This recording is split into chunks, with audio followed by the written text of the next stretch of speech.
Қайырлы күн баршамызға. Бүгін сіздерге жасалуы жеңіл және де пайдалы ірімшіктен жасалған оладьи рецебін ұсынамын. Каналыма тіркеліп пікір қалдыруды ұмытпаңыздар. Қажет заттарымызды төменде описание бөлімінде толық жазып қалдырамын. Ең алдымен ірімшікті, яғни творогты блендермен жақсылап езіп аламыз. Дүкендікі болсын, қолдың творогы болсын, разница жоқ. Жақсылап блендерлеп алдық. Үстінен көлеміне қарай жұмыртқа саламыз.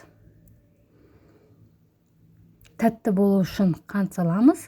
Қанттың орнына шым-шым тұз салып, қантсыз пісіруге де болады. 3 қасық қант салдым. Тәттірек еткілеріңіз келсе 5 қасық салуға болады.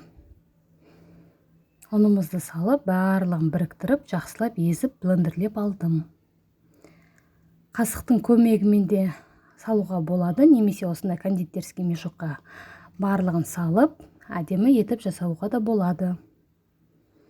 Пешімізді алдын ала қыздырмаймыз. Барлығын формаға салып болғаннан кейін барып, 160 градуста шамамен 30-40 минуттай пісіреміз.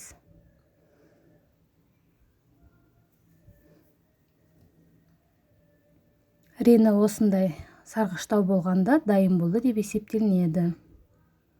Осындай томпиып, әп-әдемі творогтен жасалған оладьиларымыз дайын. Өте пайдалы. Ендігі тәттіні жақсы көрсеңіздер, қалауларыңыз бойынша бетіне шоколад немесе сгущенка жағып жесеңіздер де болады. Мысал ретінде көрсетіп отырмын, шоколадты сеуіп және де сгущенкамен. Рецебім ұнап жатса, пікір қалдырып, лайк басуды ұмытпаңыздар. Сіздермен болған Айман, қош сау болыңыздар.